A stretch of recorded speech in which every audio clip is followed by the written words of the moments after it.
सुप्रभात विद्यार्थियों। संधि प्रकरण आज हम पढ़ने जा रहे हैं। तो संधि प्रकरण पढ़ने से पहले सबसे पहले हम इसकी परिभाषा देखेंगे। तो देखिए, वर्णानाम संधानाम संधि इति कथ्यते। वर्णों के संधान को संधि कहते हैं। अब संधान क्या होता है? संधान होता है वर्णों का मेल। हिंदी में परिभाषा लिखी हुई है, दो वर्णों के परस्पर मेल को संधि कहते हैं। जहां दो वर्णों का मेल होगा वहां संधि होगी। इसके बाद में आते हैं संधि के भेद या संधि के प्रकार। संधि तीन प्रकार की होती है। स्वर संधि, जिसको हम अच संधि भी कहते हैं, व्यंजन संधि, जिसको हम हल संधि भी कहते हैं, और विसर्ग संधि, जिसको हम विसर्ग संधि भी कहते हैं। अब यहाँ स्वर संधि को अच संधि क्यों कहते हैं? क्योंकि स्वर है ये अच के अंतर्गत आते हैं। अच यहाँ पर एक प्रत्याहार है और अच प्रत्याहार के अंतर्गत जितने भी स्वर हैं वो सभी इसके अंतर्गत आ जाते हैं। व्यंजन संधि को हम हल संधि कहते हैं क्योंकि हल भी यहाँ एक प्रत्याहार है और हल के अंतर्गत सभी व्यंजन वर्ण आ जाते हैं। तो ये अपने हो गए संधि के भेद। तो आपके सिलेबस में है केवल स्वर संधि, तो आपको केवल स्वर संधि पढ़नी है और आज हम शुरू करेंगे स्वर संधि। तो देखिए,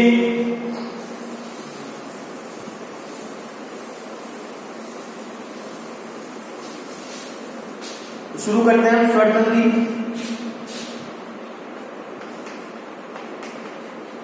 सबसे पहले परिभाषा देखते हैं।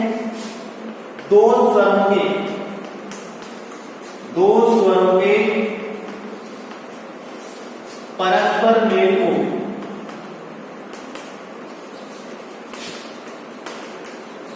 स्वर संधि कहते हैं।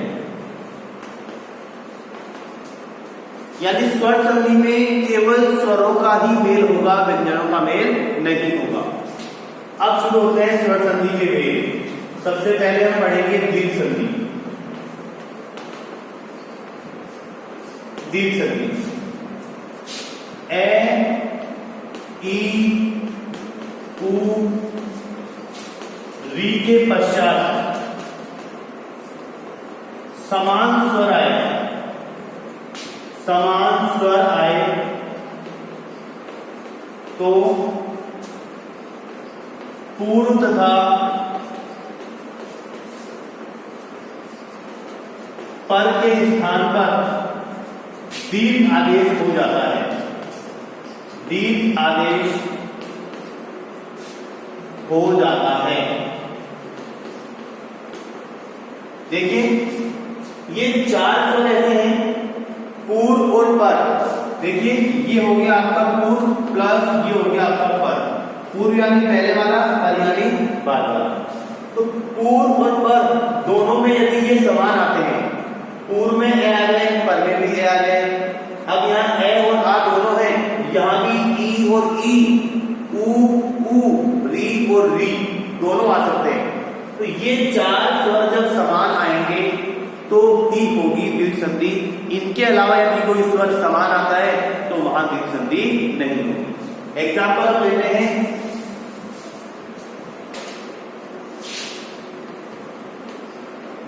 दैत्य प्लस अभी। देखो, यहां ये में ए मिला हुआ है, ये को जब हलन करेंगे तो ए निकलेगा बाहर, और ए और यहां भी ए दोनों तरफ समान आ गया तो ए प्लस ए मिलकर आ बन जाएगा। तो यहां बन जाएगा आपका दैत्य। क्या बन जाएगा? दैत्य। और लेते हैं एग्जाम्पल।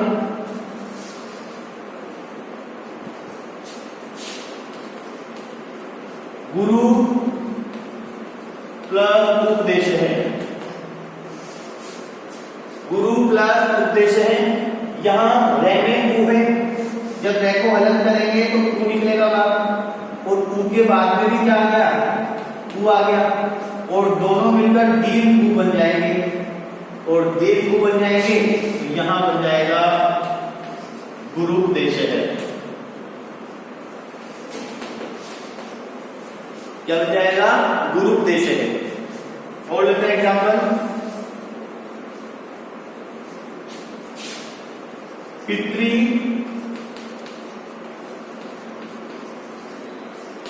पितृ प्लस ऋणम। देखिए तय को हलन करेंगे, री आ गया और री के बाद में भी क्या है, री है, तो दोनों री मिलकर दीर्घ री बन जाएगा और दीर्घ री बन जाएगा तो आपका शब्द बन जाएगा पितृणम। शब्द क्या बन गया, पितृणम।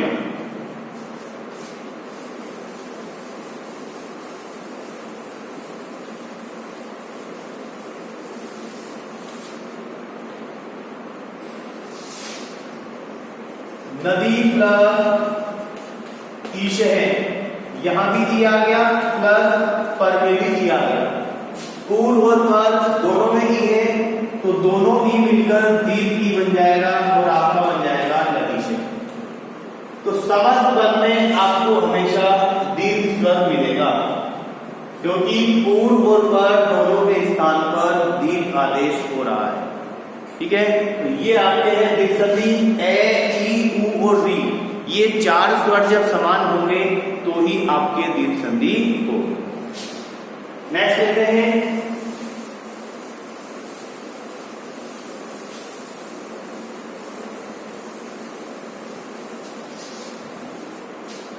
यण संधि। ई, उ, री के पश्चात असमान स्वर आए, असमान स्वर आए तो इसको मैं पहले लिख रहा हूं, असमान स्वर आए तो ई के स्थान पर यह, उ के स्थान पर वह, री के स्थान पर रे और री के स्थान पर ले हो जाता है। देखिए ई, उ, री, री ये आना चाहिए पहले और बाद में असमान स्वर। असमान का मतलब कि पहले ई आ गया तो बाद में ई नहीं आना चाहिए। यदि बाद में भी ई आ गया तो दोनों तरफ क्या हो जाएंगे, समान स्वर हो जाएंगे। यहां लिख रहा है असमान, पहले उ आ रहा है तो बाद में उ नहीं आना चाहिए, उसके अलावा कोई भी स्वर आ सकता है। यदि ऐसा होता है ई के स्थान पर ये, उ के स्थान पर वे, री का रे और री का ले हो जाता है। एग्जाम्पल लेते हैं, प्रति प्लस एकम। देखो तय में से हमने ई को अलग किया और आगे एकम। देखिए इस तय में से ई को अलग किया, आगे एकम, तो ई के बाद में असमान स्वर आ गया तो ई के स्थान पर क्या कर देंगे, यह करेंगे, यह करेंगे। देखो प्रे, प्रे तो लिखा हुआ है, तय आधा है, आगे स्वर नहीं है, तय आधा ही रहेगा। यह हलंत है और यह के आगे स्वर आ रहा है ए, तो यह और ये मिलके ये बन जाएगा, यह प्लस ए, ये और आगे यह और मैं, तो ये क्या बन जाएगा आपका प्रत्येकम बन जाएगा। और लेते हैं एग्जाम्पल,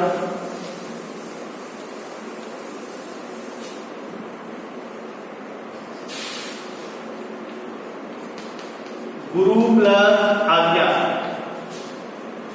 रे में से उ निकाला, आगे आज्ञा।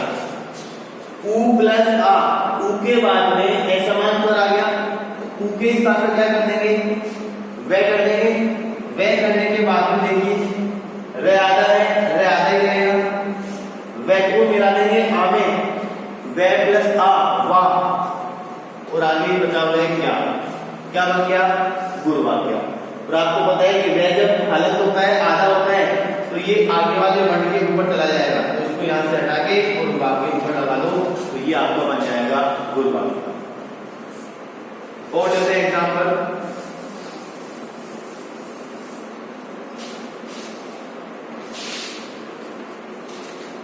मातृ प्लस आज्ञा। देखो तैने से री निकाल दिया, री के बाद में असमान स्वर आ गया आ, तो री के स्थान पर रे। अब रे जब कर देंगे इसके स्थान पर, तो देखिए मां, तय आधा है, आगे कोई स्वर नहीं है, तय आधा ही रहेगा। रे हलंत रे और आगे आ है मिल सकता है, रे प्लस आ रा और ज्ञा, क्या बन गया? मात्रा ज्ञा। तय और रे मिलकर त्रय बनता है, तो यहां तय और रा मिलकर त्रा बन जाएगा और त्रा बनते ही ये हो जाएगा मात्रा ज्ञा, मात्रा। और लेते हैं एग्जाम्पल, एक ली का एग्जाम्पल हो लेते हैं। देखिए ली प्लस आकृति ही, ली के स्थान पर सीधा ही क्या हो जाएगा? ले हो जाएगा। इसके स्थान पर ले किया और ले के बाद में आकृति ही, ले प्लस आ ला, लाकृति, लाकृति का मतलब ले के समान आकृति। अब ले के समान कैसी? टेढ़ी आकृति, तो ले के समान आकृति वाला वो हो गया आपका लाकृति। ये संधि आपकी कंप्लीट है। नेक्स्ट लेते हैं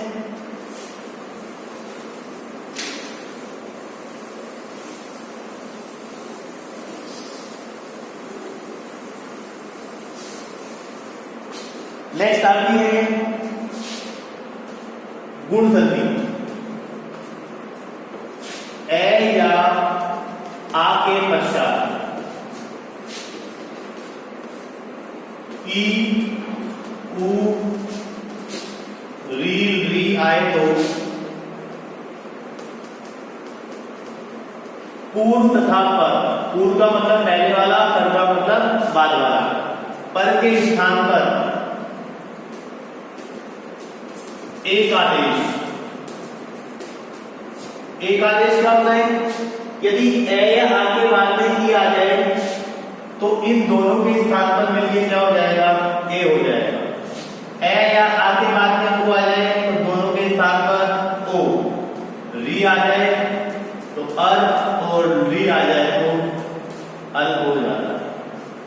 देखिए ए या आ प्लस ई दोनों के स्थान पर ए, ए या आ प्लस उ दोनों के स्थान पर ओ, ए या आ प्लस बी दोनों के स्थान पर अर और डी आ जाए तो अल। एग्जाम्पल लेते हैं नर प्लस इंद्र। देखो रे को हलन करेंगे, जैसे इसको हलन करेंगे ए निकल जाएगा बाहर।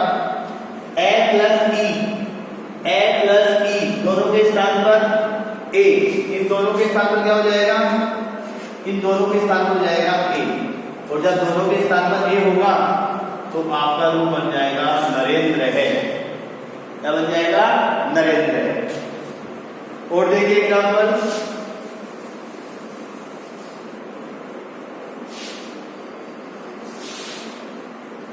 महा प्लस उत्सव है को हलन करेंगे तो आ निकलेगा, आ के बाद में उ आ गया तो आ प्लस उ मिलकर ओ बन जाएगा, और ये दोनों मिलकर ओ बनेंगे तो ये आपका बन जाएगा महोत्सव है। क्या बन जाएगा? महोत्सव है।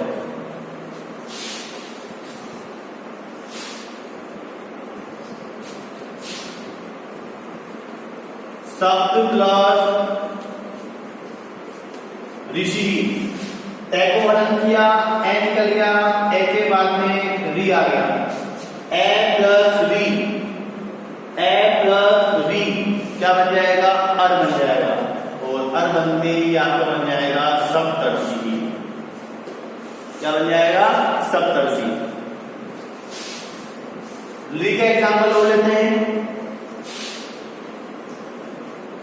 मम प्लस ली आ रहे हैं, मैं को हलन किया, ए निकल गया, ए प्लस ली तो ए प्लस ली मिलकर अल बन जाएगा, और अल बनते ही ये आपका रूप बन जाएगा ममल कार्य है। ये आपके गुणसंधि ए या आ के बाद में ई उ री आ जाए तो पूर्व और पर यानी पहले वाले और बाद वाले के स्थान पर एक आदेश। एक आदेश क्या हो जाता है? ई आ जाए तो ए, उ आ जाए तो ओ, री आ जाए तो अ, और री आ जाए तो अल हो जाता है। फिर आपके नेक्स्ट आती है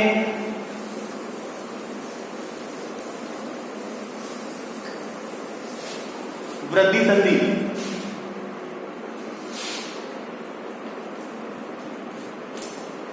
वृद्धि संधि, तो देखिए वृद्धि संधि लेते हैं।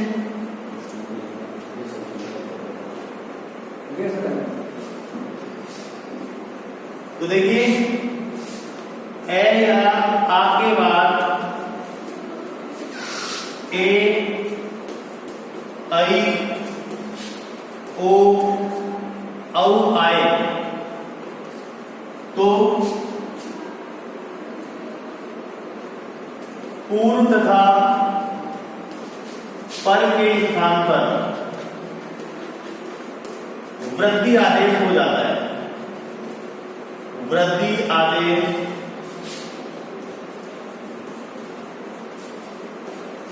हो जाता है। देखिए इससे पहले हमने मूल संधि पढ़ी थी, उसमें ए या आ के बाद में ई ऊ ऋ री आया था, और यहाँ ए या आ के बाद में ए आई ओ औ। यदि ऐसा होता है तो दोनों के स्थान पर वृद्धि आदेश। वृद्धि आदेश क्या होता है? यदि ए या आ के बाद में ए आ जाए तो इन दोनों का वृद्धि आदेश होता है आई। ए या आ के बाद में ए आ जाए या आई आ जाए, दोनों का वृद्धि आदेश क्या होता है? आई। और ए या आ के बाद में ओ या औ आ जाए, इन दोनों का वृद्धि आदेश क्या होता है? औ। एग्जाम्पल लेते हैं।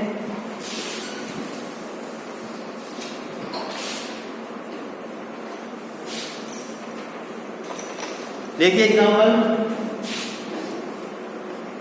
एक प्लस एकम। यहां कै को हलन किया, ए निकल गया, ए प्लस ए, ए प्लस ए, दोनों का वृद्धि आदेश आई। अब क्या में मिला दो आई को, कई बन जाएगा, तो ये आपका रूप बन जाएगा ए कई कम। कैसे बना? देखो कै को अलग किया, ए निकल गया, और आगे एकम, ए और ए आई। देखिए ए कै को मिलाओ आई में, कई कै और में कम, ये आपका बन गया ए कई कम।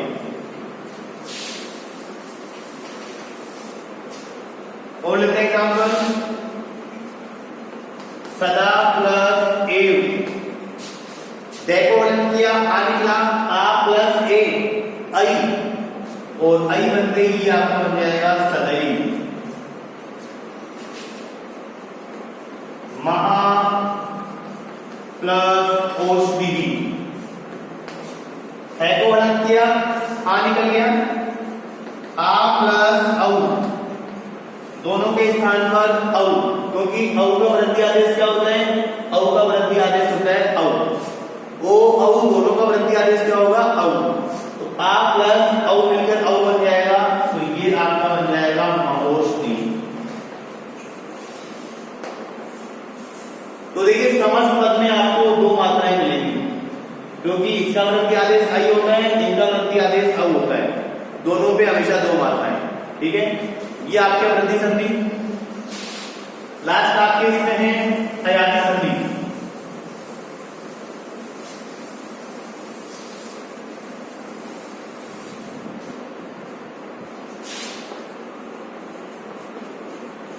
लास्ट देखिए हयाती संधि, ए आई ओ औ के पश्चात कोई स्वर आए तो ए के स्थान पर आई के स्थान पर आय, ओ के स्थान पर आओ, और औ के स्थान पर आ हो जाता है। अब देखिए ए आई ओ औ वृद्धि संधि में बाद में आएंगे, हयाती संधि में पहले आएंगे, और इसके बाद में कोई स्वर आएगा, क्योंकि स्वर संधि है, दोनों तरफ तो आने स्वर ही है। अब ए आई ओ औ के बाद में कोई स्वर आता है तो ए के स्थान पर आई करना है, आई के स्थान पर आय करना है, ओ के स्थान पर औ, तो औ के स्थान पर आओ। एग्जाम्पल लेते हैं, नेम प्लस अनम। देखो कैसे बना, ने अलग किया, ए निकल गया और आगे अनम। ए प्लस ए, ए के बाद में स्वर आ गया, ए के बाद में स्वर आ गया तो ए के स्थान पर हो जाएगा आई, ए के स्थान पर हो जाएगा आई। अब आई हो गया, अब अपने को वर्णों को मिलाना है। देखो ने और ए दोनों मिलकर ने, आधा ने और ए ने बन गया, ये और ए मिलकर पूरा ये, और आगे बचा हुआ है नम। देखिए समस्त पद में इसका उच्चारण आ रहा है, नए नम, आई का उच्चारण आ रहा है, नए आई का उच्चारण आ गया, इसका मतलब यहां पर आया है।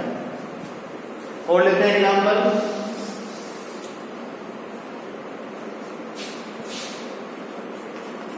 गई प्लस अगह,